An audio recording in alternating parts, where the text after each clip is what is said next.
So, good morning, everyone. And it gives me a lot of joy to see all of you on a Tuesday morning attending something which is not for you, and it stands for humanity. So, welcome everyone to the second day of International Coaching Week, right?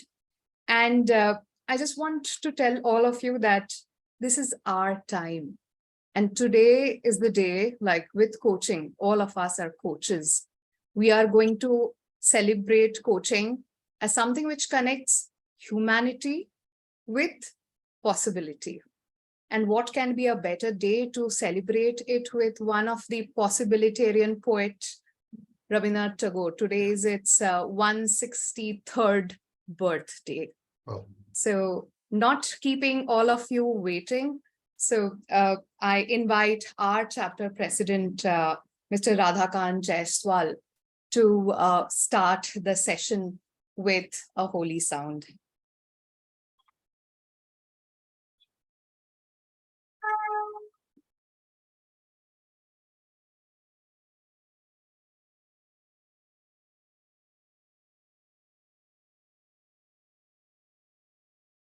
Great. So I declare the ICF second day open. So I formally welcome you all on second day, 9th May 2023 of ICW, International Coaching Week. It gives me immense pride to share a few facts. The International Coaching Federation is the world's largest and most recognized organization, instituted in 1995, currently with the 60,000 plus member located in more than 140 countries. ICF has 6 unique family organizations. Those empower professional coaches, clients, organizations, and communities.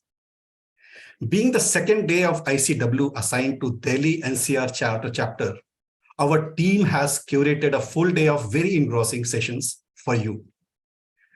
As we are celebrating, as Devashi's mentioned, that we are celebrating as a festival, Rabindranath Tagore's 163rd birthday, 25th anniversary of this edition of ICW, which has started in 1999. The significance of this International Coaching Week is very huge for our coaching community. This sets the tone and reminds us to curate, bring and deliver sessions, program. Those are future ready and aligned with our global and local vision and mission. Delhi NCR Charter Chapter, the new team, is aligning to global parameters of vision and mission and would be focusing all through next 2 years in 3 focus areas: empowering our active members, that is first; partnering with the build and a stronger fraternity and their coaching impact on human lives through value creation. That is the second. The third one, which we will be focusing, expand, engage, and sustain our coaching cohort in build and open concept. We are sure that these are of our effort will bring value in coach, coachee, and coaching. Coaching is there since our ancient time in Indian history. If you recall Arjun, Hanumana, the clients, and coaches like Krishna and Jamvant. I would like to quote here the Gita chapter 5 verses 6. Gyanen tutad gyananam esham nasitam atmana tesham aditya vajja gyanam prakashesti tatparam. In English, in those in whom this ignorance of self is destroyed by the divine knowledge, that knowledge reveals the supreme entity, just as the sun lights everything in daytime. Likewise, in Ramayana, when Jamvant has given a coaching session to Hanumana, so Hanuman, Jamvant ke vachan suhaye, suni Hanumant, hriday ati bhaye. It touches, this coaching touches the heart, mind, and soul of coachee and the client. This refinement in making the art and science of coaching future ready is going to be very forward. With newly formed, talented, and able team, my job becomes more easy and tough both. Easy is because lots of great things to do, full of actions, and tough because we need to understand each other perspective and make faster decision to move faster.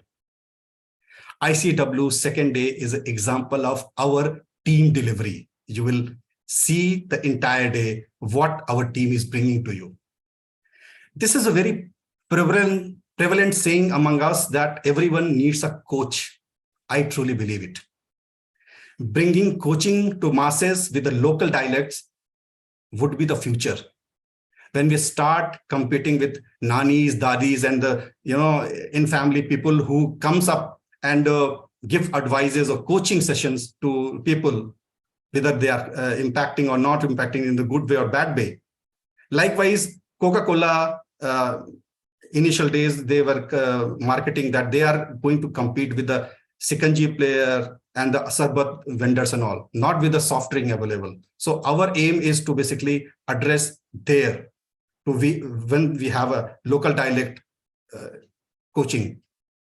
If you see and observe the IPL, the Indian Premier League just now, in all languages like Gujarati, Punjabi, Bhojpuri, it is indicating to us to adopt some best practices from there as well. So we can take inputs from anywhere. Yes, coach is going to be pivot of our society in future because of many things, unturbulence, VUCA word and everything which is coming up, and COVID has struck in a way that everybody is mentally tormented. Let's be ready to fulfill and contribute as expected from us. How the future will shape our coach fraternity, our community will be the topic to discuss, deliberate, and plan. So we coaches land in partially known or thriving zone. The sessions today will be covering aspect of coaching, current and future coaching concept. Our team has prepared the session in a way that these sessions will be covering tools, style, perspective, revolution, mastery in coaching, resilience, selling facet of coaching for the coaches, and how the organization are getting impacted through coaching. So please do share your feedback. I am a firm believer that feedback is the best companion for our growth journey. I invite you all to benefit as much as possible from these sessions. I wish you all the very best. Thank you for your attention. Namaste. Thank you. Thank you so much. That was quite a walkthrough, taking the art and science of coaching through mythology to our cricket. So not keeping you waiting, we are going to start with a beautiful session by our ACC coach, Lovely Kumar, and she's going to talk about something very interesting. So whatever gets measured is, if it is mapped. And I would hand over to our moderator, Gitanjali Saxena. She is the director of research, and Lovely is also the director of communication. So not keeping all of you waiting, over to Gitanjali and Lovely. Thank you. Thank you so much, Devishi. A very good morning to everyone. And we are so excited as we kick off the second day of ICW. Radhakanji shared some very, very powerful words. And I actually had goosebumps as I was listening to him. I'm sure each one of you would have had your key takeaways from whatever he shared. They were really gems at the end of the day. It is my pleasure to be your moderator for the first session that we are doing today, which is around coaching leaders and how can we leverage assessments to enhance the coaching experience. Let me introduce Lovely to you. As Devishi mentioned, she's our director communication, and she has so many credentials, qualifications to her credit that I don't think any introduction that I do will do justice to what she actually brings to the table. But let me tell you about certain important aspects, as far as Lovely is concerned. She's an ICFACC. She's an intelligent leadership executive coach, a behavioral facilitator and trainer, an official partner for Extended Disc and Finks Suite. She has authored a book called The Alchemy of Coaching, which was aimed at democratizing the knowledge around coaching. She's co-founder of a fantastic community of women leaders called Women Lead. And she's adding value to what we are doing as a chapter by virtue of the credentials and experience that she has in the space of communication. We are going to be going through a fantastic journey during the next hour with her. And without taking any more time, let me hand over the baton to her. Lovely, please carry the conversation forward. Thank you.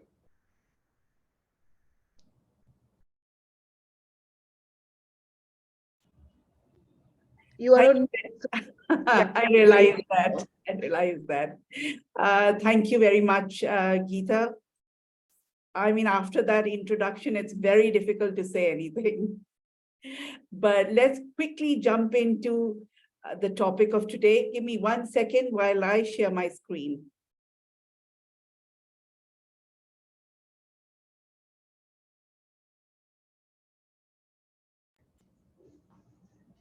And while Lovely is sharing her screen, I would strongly urge everyone to reflect on whatever she is sharing with us and keep putting down your questions in the chat window so that we can have a fantastic discussion once she's done with her sharing. Thank you. I'm going to aim to finish my presentation in about 40 minutes so that we have 20 full minutes to discuss further. Please make a note of whatever questions you have. I'm here to answer each and every one of them. So first of all, greetings from New Delhi. Can I have a quick show of hands of who all are from Delhi? Delhi NCR. Great. Who all are current coaches? Can I have a quick show of hands? Who all are right now coaching leaders? Fantastic. So let me go right ahead. According to John Maton, successful executives don't invest in executive coaching. They invest in results. I'm sure you all agree. But in my experience, I have realized that they invest in results obtained fast. You have a very limited time in which you can get them to focus on the coaching process, after which they'll lose results and they lose interest. So then the question arises, how do you get results fast? A lot of you must have, grappled with this question. The answer that I have found is by using assessments. By using a process, by using assessments, you can get results fast.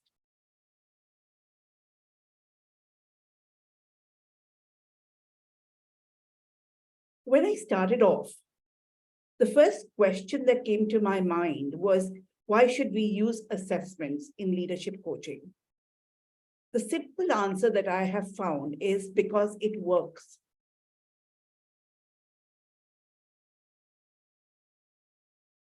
Let me share why I think assessments work. First and foremost, assessments are like MRIs. Now, if you're a very experienced doctor, you could make a correct diagnosis without an MRI. And for centuries, doctors have been doing just that. But in today's day and age, if you have a powerful tool like an MRI to assist you in making a diagnosis, why would you not use it? The same is true for us coaches.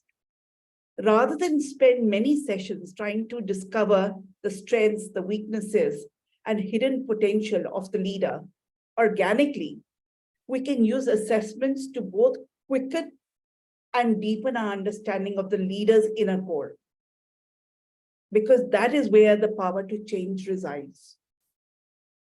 So assessments help the coach and the leader to go deep fast. Additionally, they assist the leader in discovering themselves.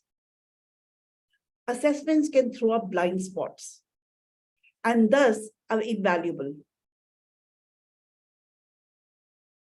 They organically invite the leader to be vulnerable. Being vulnerable is scary. But that is where, once you make that decision to be vulnerable, can you make the decision or you have the possibility of change?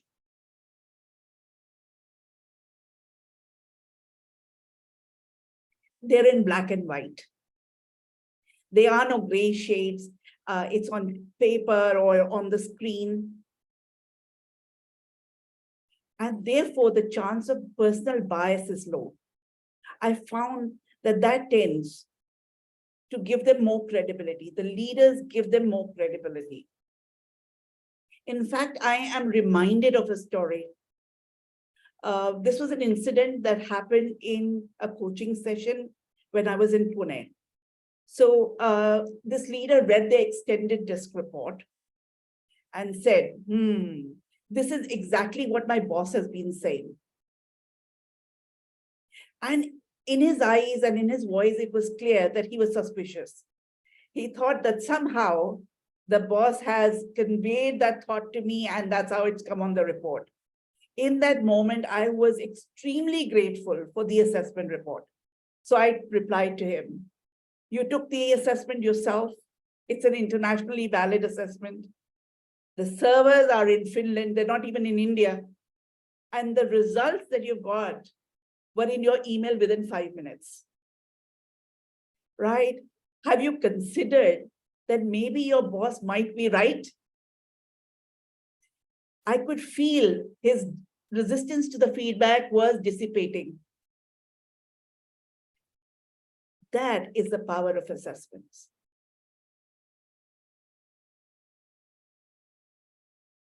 The next question is, where in the leadership coaching process should we use the assessment?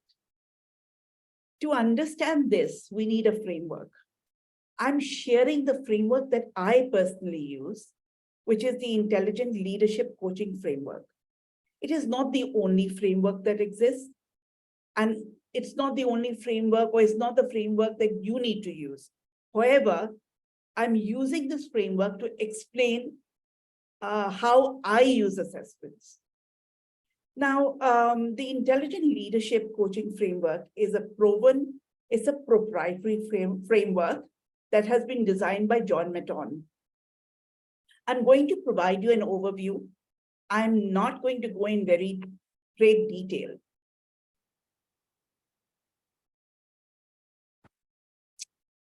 Okay. So the IL coaching process has 4 major phases: awareness, assessment, action, and achievement, right? It also has 7 game-changing pillars, which as you will see, is understanding coaching context and establish vision and goals. The second pillar is powerful inner core assessments. The third, powerful outer core assessments. The fourth, targeted and customized development planning. The fifth being personalized and customized coaching. The sixth, stakeholder and mentor engagement and learning. And the seventh, stakeholder feedback and coaching debriefs. Today, we're going to focus extensively, exclusively on phases 2 and 3. That is the assessment phases. I want to put an idea here. That is, vulnerability is the key to unlocking massive potential. With leaders, this is a very, very important stage. And as I had said before, assessments organically invite a leader to be vulnerable. Just by their presence, the invitation is laid out.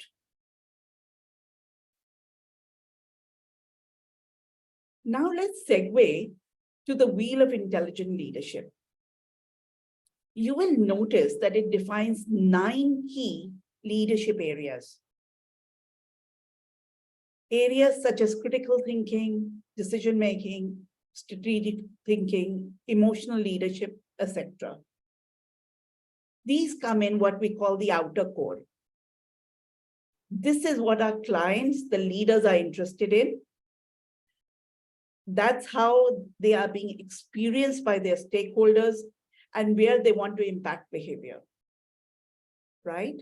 But we as coaches know that in order to create massive and sustained change in the outer core, we need to get power from the inner core. The inner core being self-concept, elements of character, beliefs, references, values, behavioral tendencies, emotions, thoughts. This is where we get the power, right? Because at the end of the day, it is the inner core that drives the outer core, leadership skills and operating results.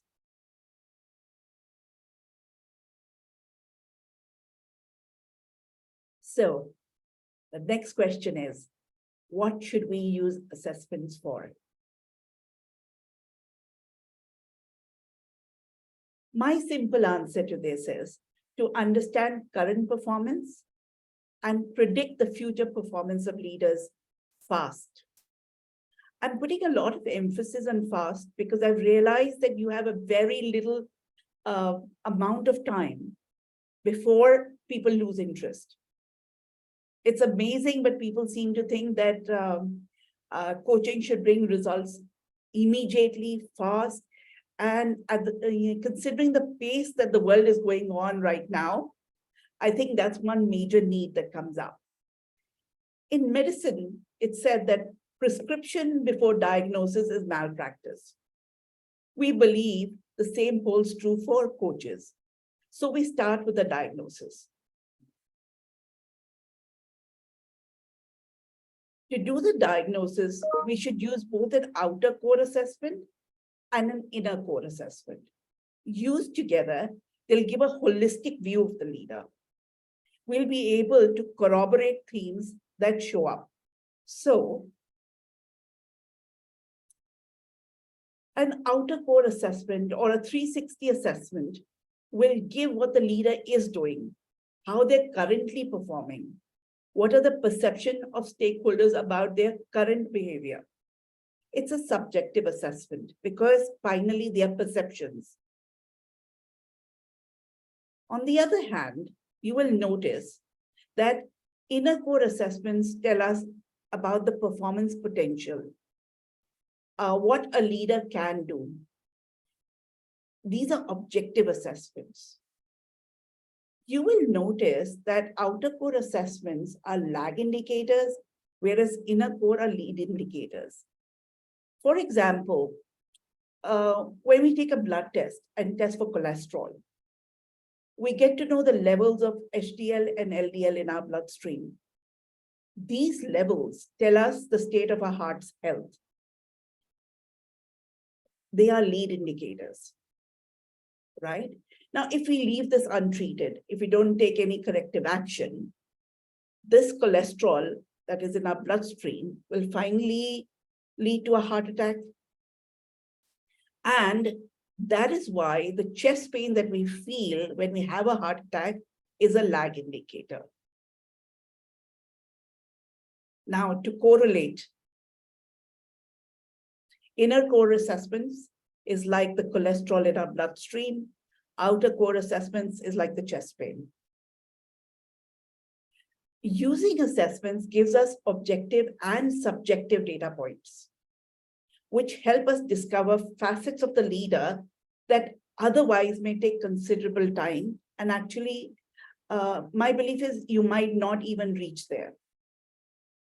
Through a process of understanding the reports, reflecting on them, the leader is able to fill this quadrant. this is a quadrant I get the leaders to fill.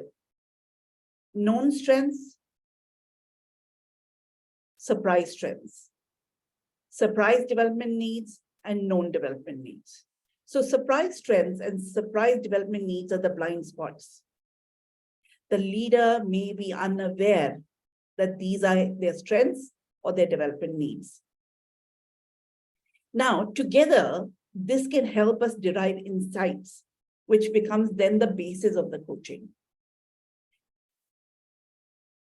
What happens here is that the coaching develops a lot more focused approach, because after we see, these are all the surprise strengths that we found out. These are our known strengths. What do we want to focus on? And it's a decision point that comes at this point. Now, which assessments should we use in leadership coaching? There are lots of good assessments in the marketplace. We have the Hogan Suite, we have Fink Suite, we have MBTI, you have DISC, you have FIRO-B, you have 16PF, etc., etc., etc. And each of these have their own strengths. And I'm not going to get into a comparative study. Let me just share how did I decide which assessments to use. My first introduction to DISC was in 1998. At that time, I was a marketing executive with New Delhi Television. And I just stepped into the corporate world. I found it very useful. I found it very useful both to understand my clients, to provide good services to them, as well as managing my own team. In fact, I credit DISC as the reason why I got into first training and now coaching. So in 2008, when I finally made the decision that I was looking at getting a certification, I evaluated many assessments. And then I went with extended DISC because that's the one that talked to me. It was most customizable. Way back in 2008, not so many assessments were that customizable. I really liked the assessment. And that is why I made the decision to market it in India when I started my own company in 2011. Over time, I worked with a few assessments till I found what worked best in my practice.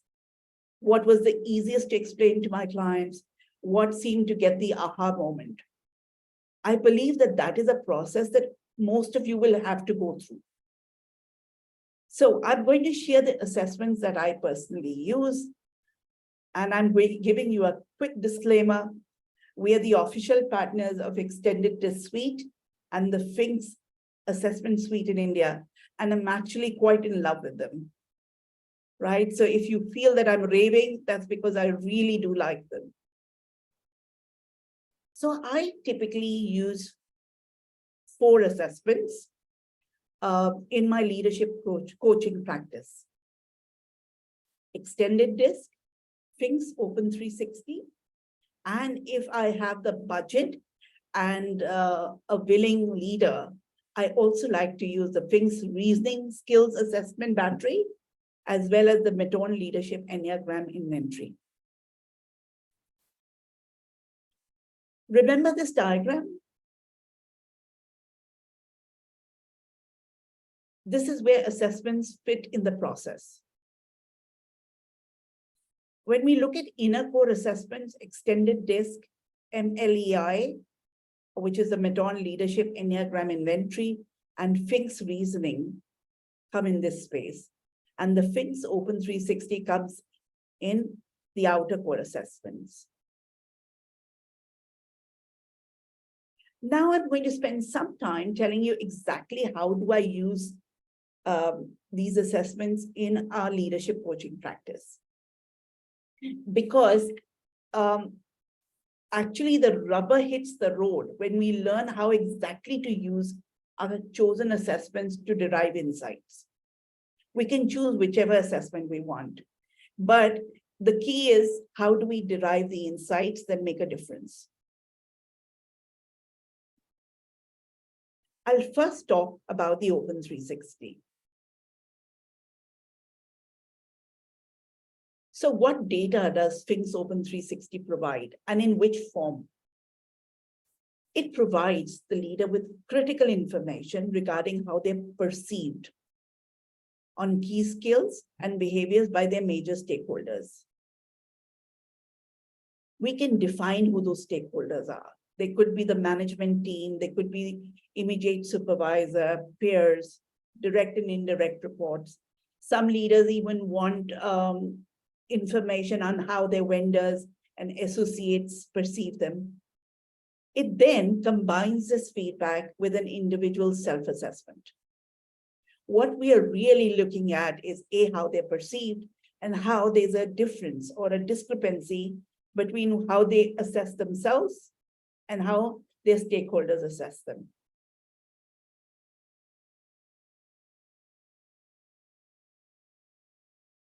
We can, or the leader can get results by question group or by question. Now, what are these question groups and what are the questions that we choose depends on what we are focusing on. Sometimes leadership coaching is very focused. You're already told what they want to work on. Sometimes it's more open. When it's more open, I try and use the 9 areas from the intelligent leadership wheel.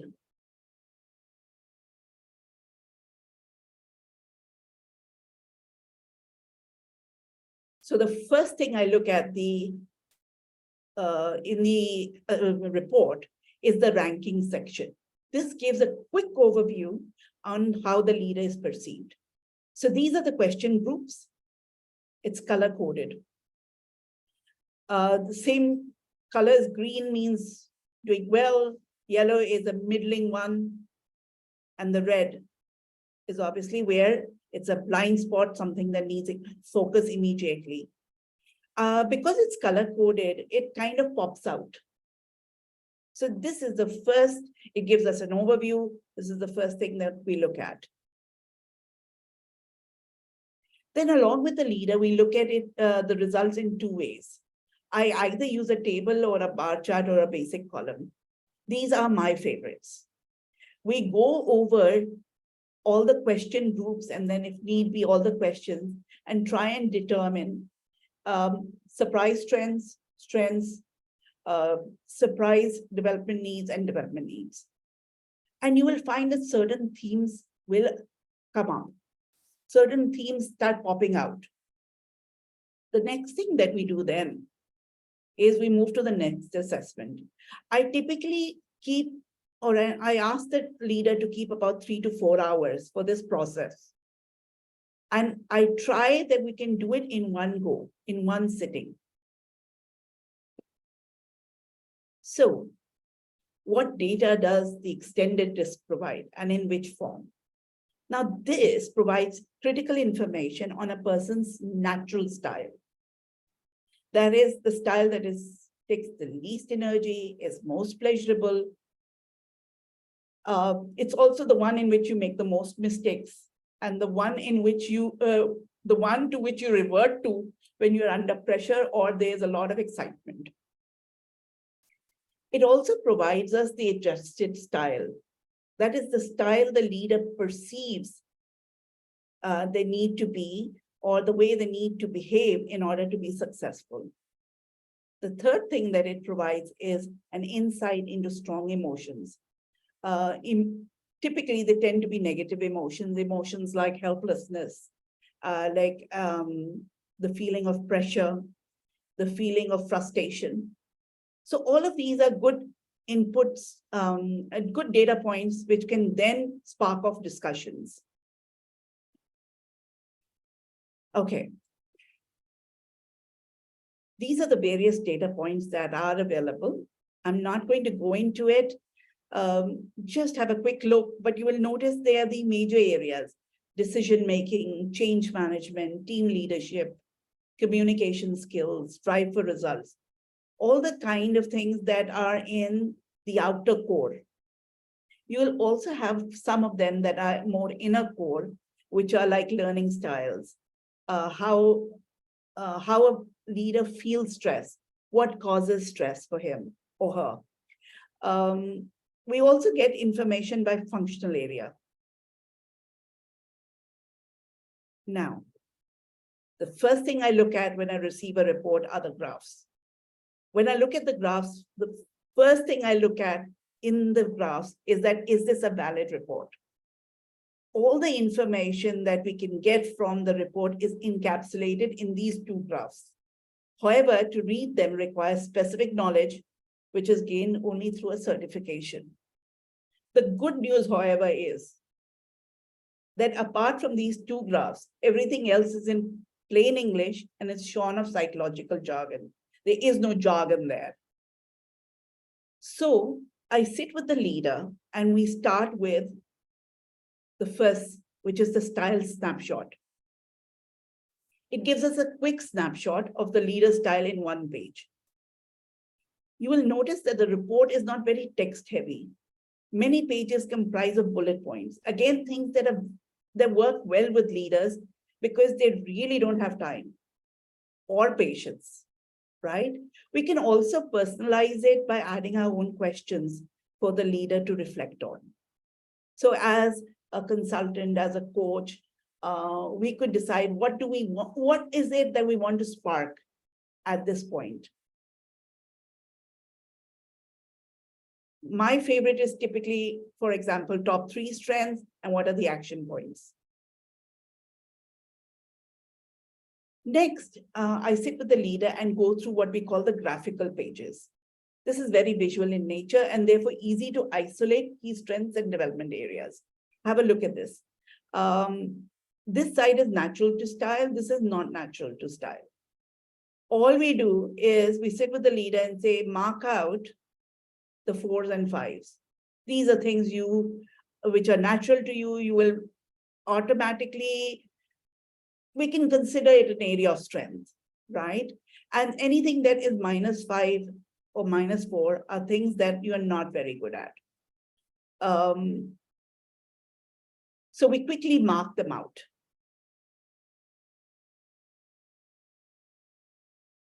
Next, we look at the diamond. It's a visual representation to 168 behavioral styles. This point is the leader's natural style, where he is right now. And this point is the adapted style, where they want to be. Now, again, this is a discussion point. Why, if there is an arrow, why is there an arrow? What's going on? It gives you an area to delve deeper in. While this is useful at an individual level, it becomes invaluable at a team level, because when we sit with the leader and his team,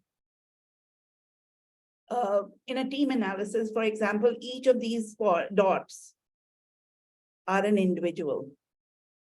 This is so intuitive that it creates a eureka moment almost instantly, because the leader realizes that a lot of the issues that they are facing or their team is facing with each other actually is kind of obvious because of the kind of people those people are, right? And I find this extremely useful. In a team analysis, I found that you really don't need to talk about much more. Now we get back to that quadrant. After reviewing these reports with the leader, these reports or any other reports with the leader, right? It'll be the same process. The leader is in a position to fill out the quadrant, right? If you have more information, other reports that the leader has taken in the past that he has access to, any other information that they are willing to share, good. What you now need to do is plot it down. After you've plotted it down is when you can derive insights. And you can use it to decide which areas do they want to focus on in the coaching. We can't focus on everything. It therefore increases the impact and reduces the cost of coaching. Typically in the intelligent leadership coaching model, we have 6 to 9 months. In 6 to 9 months, with 1 or 2 sessions per month, we need to get to things fast.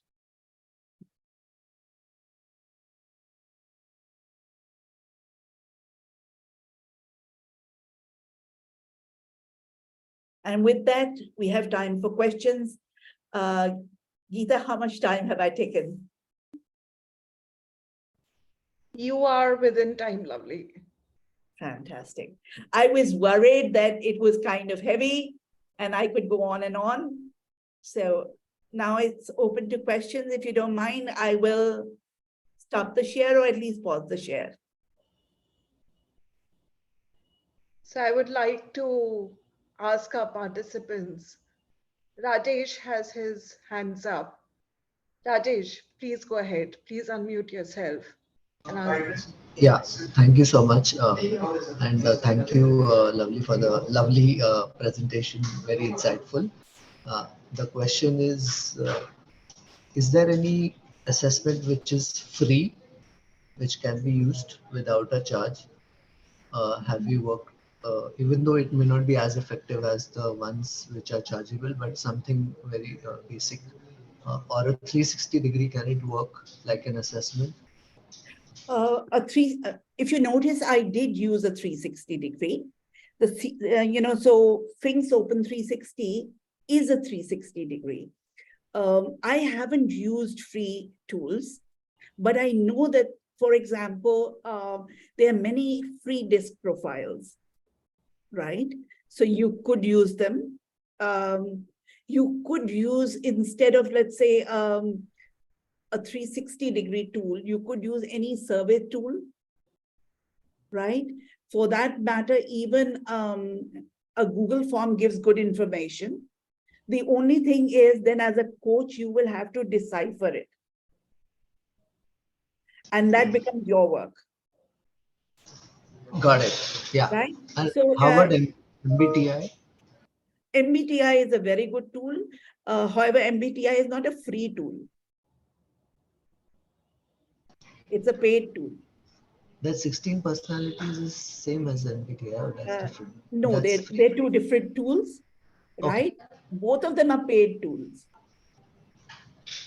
I believe 16 personalities is free because you can just go on the site and do it. I need to find that out. I've done it myself a couple of times. It's free. Okay, fantastic.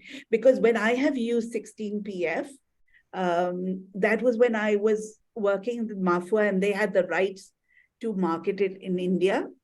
The one thing about 16PF that I do recollect is that you need to be a master's in psychology to administer it and debrief it. Something that I wasn't. Since I have done a master's in management, that was not something that I could do myself. Got it. Thank you so much. So maybe you are a master's in psychology, then it's no issue. I am seeing somebody write some feedback. Yeah. Lovely. This is Rajneesh. Just a point to add to what Rajesh was saying. And pardon everyone if I sound a little ignorant here. I think what he's referring to is kind of an MBTI, allow me to use the word clone, which is available for free on the net. And a lot of people, sometimes constrained with budgets would use it.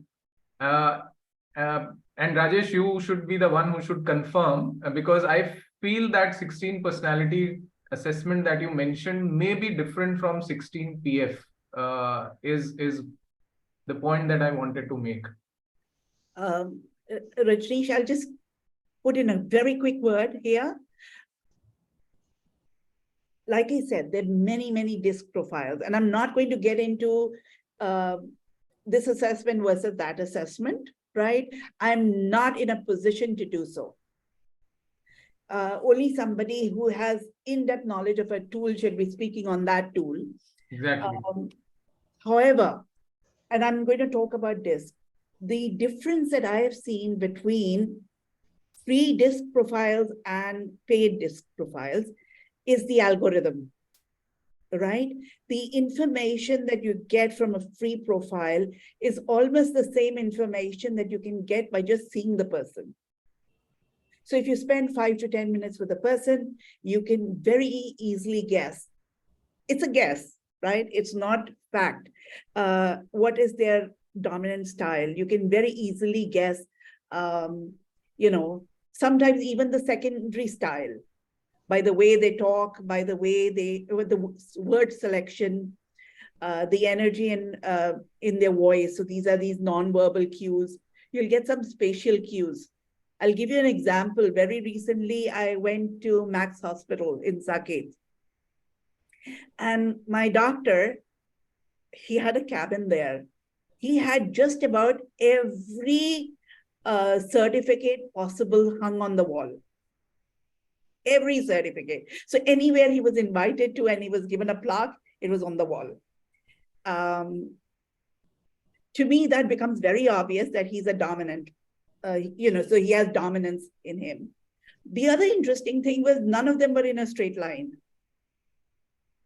Right? I mean, they were crooked anyway, and everywhere they were stuck there. So much so that it was disturbing to me. But it was obviously not disturbing to him, which told me very clearly that he doesn't have compliance in him because it's not bothering him, right?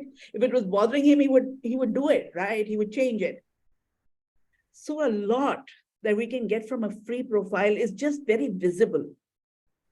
The reason I spend the money and get the client to spend the money on this is because then I can be 100% sure on what I'm saying. I can use it in that manner. However, they're free profiles and I would never say, do not use them.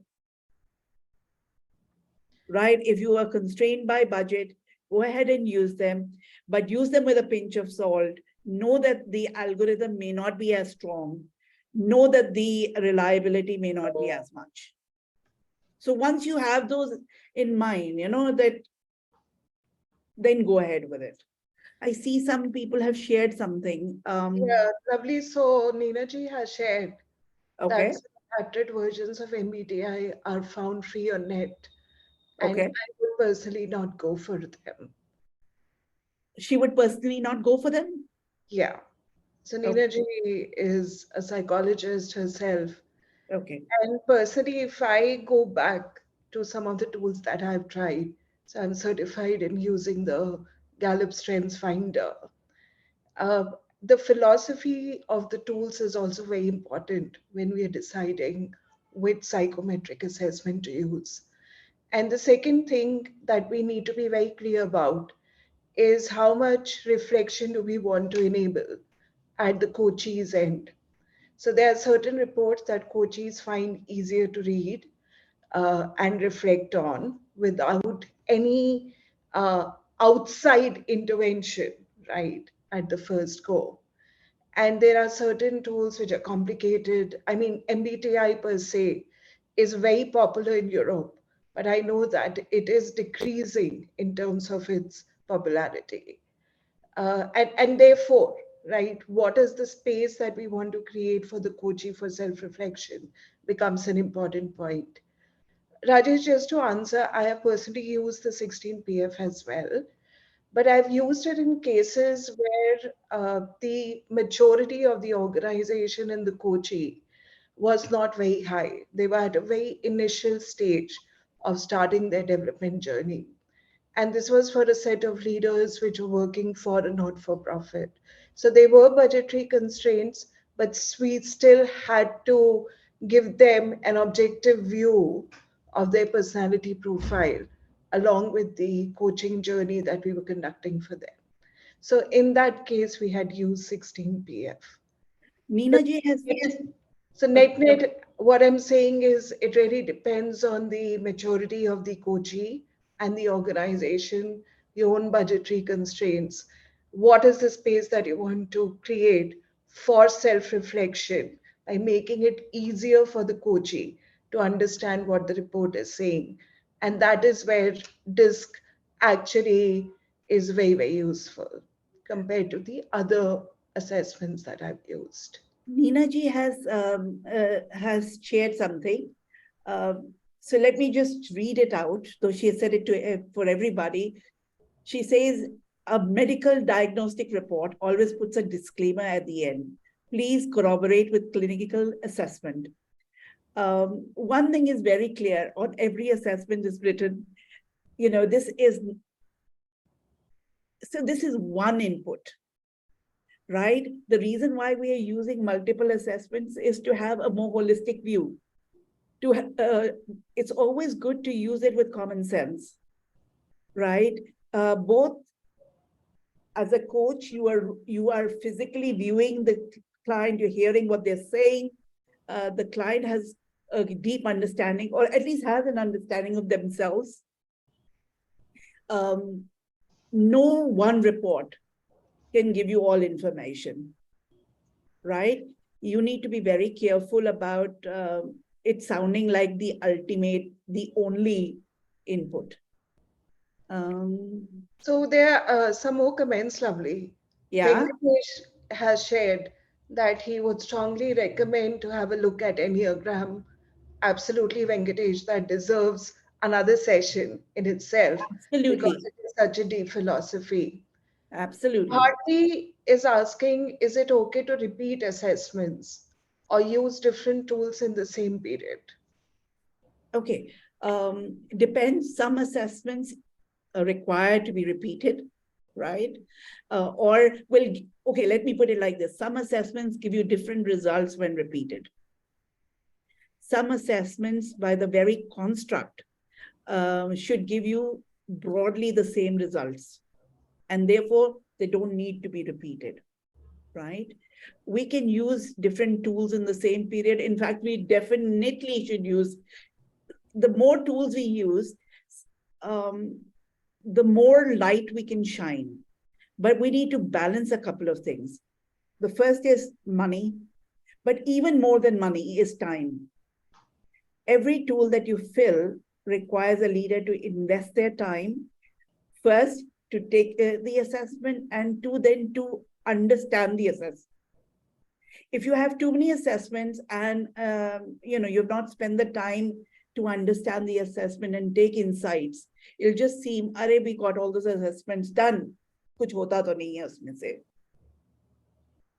Yeah, that's a very valid point in terms of how much complexity do we create for the leader. Sushma, you have your hands up. Do you want to ask a question? Yes, thank you, Gitanjali, and lovely, lovely. I'm using the word lovely, lovely twice, but because I like your session so much, lovely. Thanks a lot. Okay, my question is Made my day. Yeah, thank you. My question is related to the cultural aspect.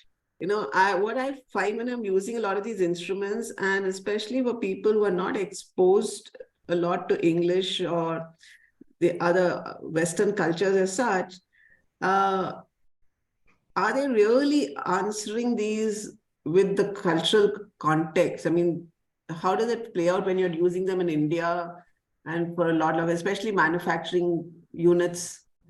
For IT तो ठीक है because they get exposed to a fair amount, right? But still, culturally, what has been your experience? Okay, I'll give you, see, I cannot talk about all assessments. So I'm going to use an example of extended DISC, right? Now, the questionnaire is available in multiple Indian languages. So let's say somebody is from Maharashtra and is what we would call from a factory. I'm going to use the word blue collar. Yeah. Because if it's not blue collar, my experience says you should still stick with English India. I've had lots of people try, for example, the questionnaire in Hindi and then realize, because they ask the question, what's your native language? They don't ask, which is the language you would like to take the assessment in. Now, worldwide, that must be working well. But in India, what happens is people, for example, when they think, what's my mother tongue? Okay, it's Hindi. Then they start the questionnaire in Hindi. The questionnaire are just adjectives. And soon people realize that their vocabulary in Hindi is pretty weak. So I have changed my instructions to my clients and said, unless a person has studied in a Hindi medium till their graduation, they should try it in English only. Because it's validated in India, and the language is called English India. So it's different than, let's say an English America or an English UK or an English Nigeria, right? So with blue collar, it's absolutely fine to use in the language. The reporting, however, at least in India, is still done in English. But then who is reading the report?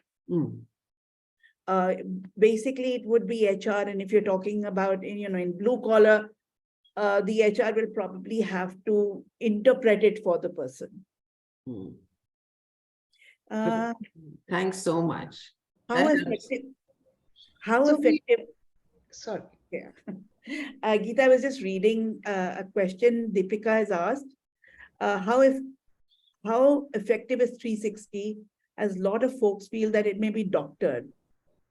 Thus, companies sometimes question validity. What is your experience?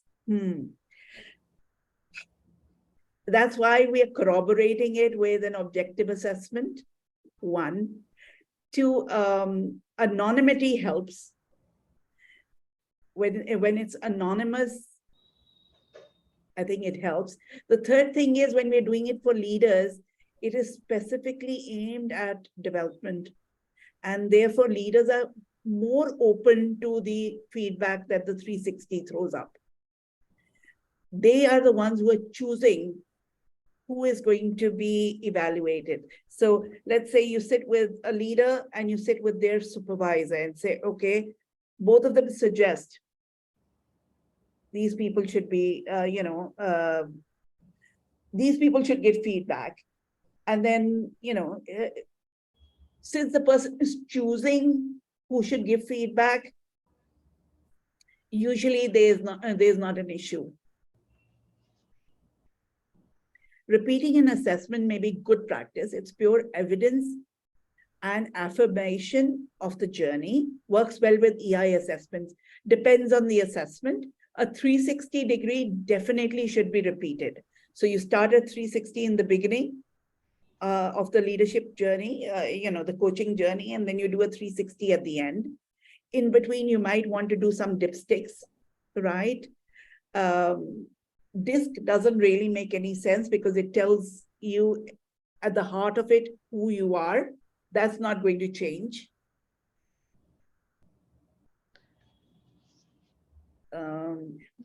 Lovely. Kaushik has a question. Yeah. Asking, how do you explain the point on reliability of the assessment to the client or sponsor?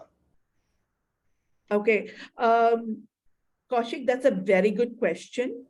I don't get asked that question very often, simply because extended disc seems to be very well known. But you have reliability and validity studies that come out. And we have one which is about 200 pages. Anybody asks me, I tell them, look, I'm not a numbers person. Here's the report. And if you want to have a practical feel of how good the assessment is, then just take it on yourself. And you at least will know how closely it matches you. So you do get studies. All assessments, you will get these reliability and validity studies. It's advanced math. And I don't claim to know too much about it. So I just tell people, look, and you will get these questions only from people who are the C styles. Sometimes I even ask them, please go over it and explain it to me. And they're happy to do so. Understood. So Neena ji has talked about MBTI once again, talking about the fact that it's a deeper psychological type assessment and Yeah. will shift slowly over a period of time. And that is something that is generally true of different psychometric assessments. But something like 360 NEI, as Lovely said, should be done regularly. I notice another question here.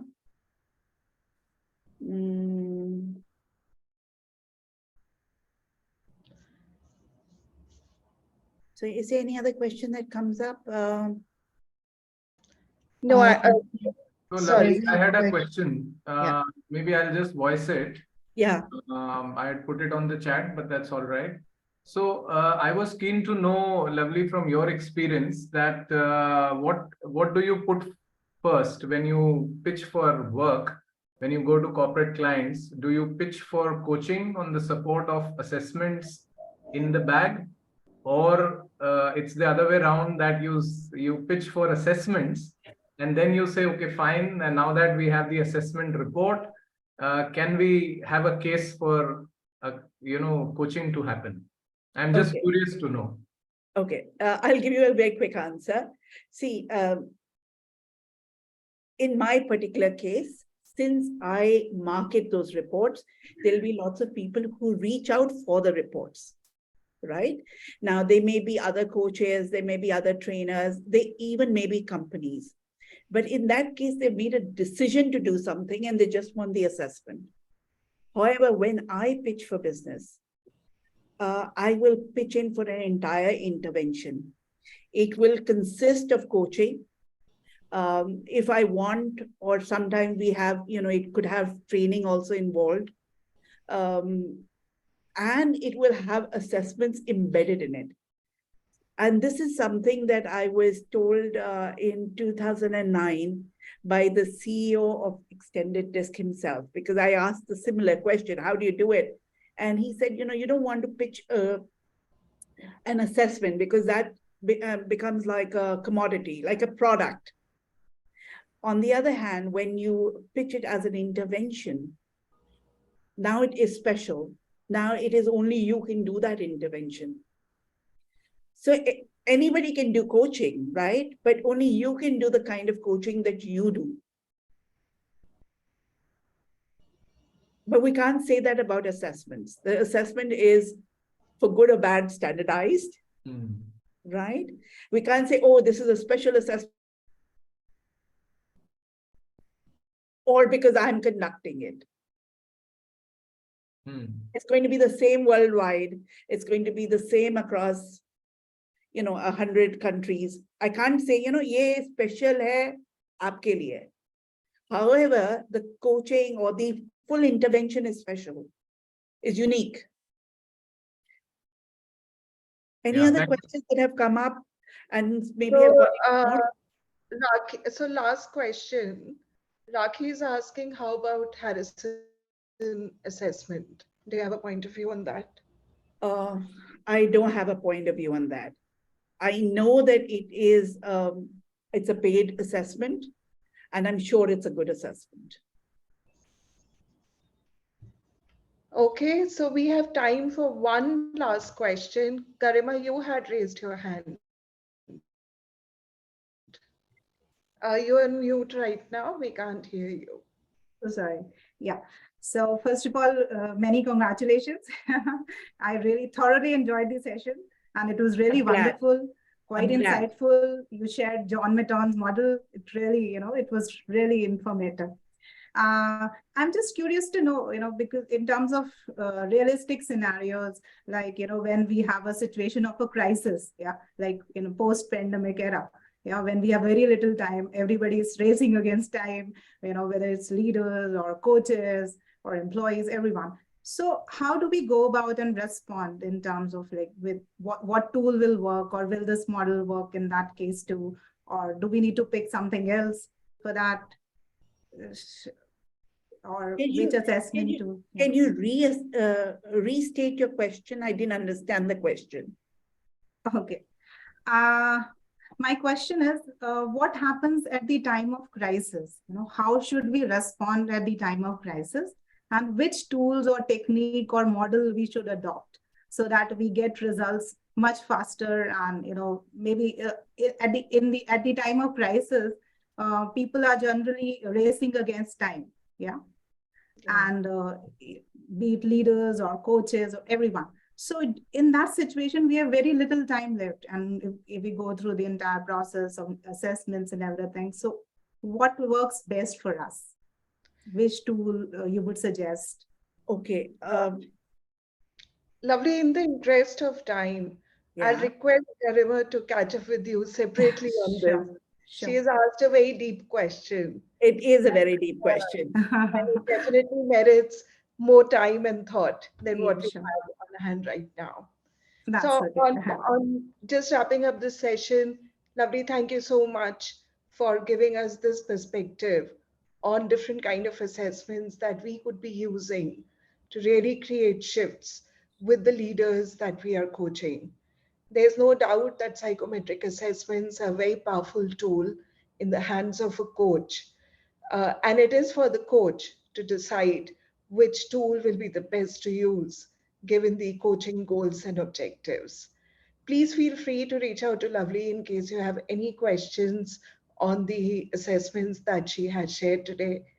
And keep and just continue with us on this ICW journey as we progress towards the next set of sessions. With this, I will like to hand over the mic back to Devashi. Devashi, over to you. Wow, what a session. And personally, like I use assessment, but I had no idea that it can go so deep. And there's so much which is waiting in the future to happen. So talking about the free test, talking about the inner outer assessment, and talking about the cultural nuances that we are, facing, I'll still say that it's young and we are ready to grow. So thank you so much for sharing the questions. So if it's okay, like, if you want Lovely's contact on LinkedIn and to personally connect, feel free to follow our chapter. And she's the Director of Communications. So you'll hear from her more. So who all wants another session on this? A quick poll. I can see a lot of questions and another session. Oh, so that Rajesh says, thanks, Lovely. Thanks for the session. So write to us or in the LinkedIn if you your feedback for the session, your questions, and we'll surely reach out to you. So before we end, can we all come have our videos on and take a quick snap? And I've shared the link for the next session. If you have not registered, feel free to reach out. So I have 28 lovely people in the room. So I'll just request all of you to quickly turn on your video so that we can capture the moment. So Raki, Venkatesh, Praveen, Kamal, Shiv Prasad, Tanishk, thank you so much. Ajay, thank you so much. Remya, thank you. Venkatesh, thank you. Sushma, great to see you. Shivraj, Praveen, yeah, Maushami, not a problem. So yeah, this is our time to that. And, let's take a pic. 1, 2.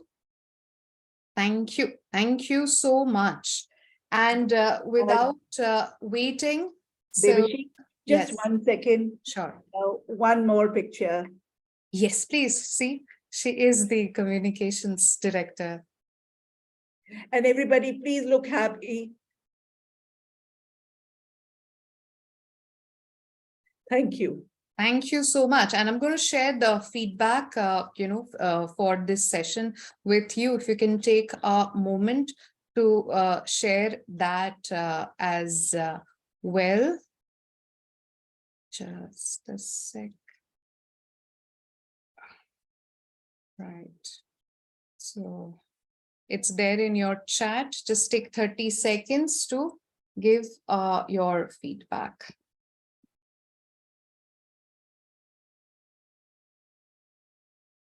Right. And I'll also be posting the same maybe in the events group. So see you all in the next session. Thank you.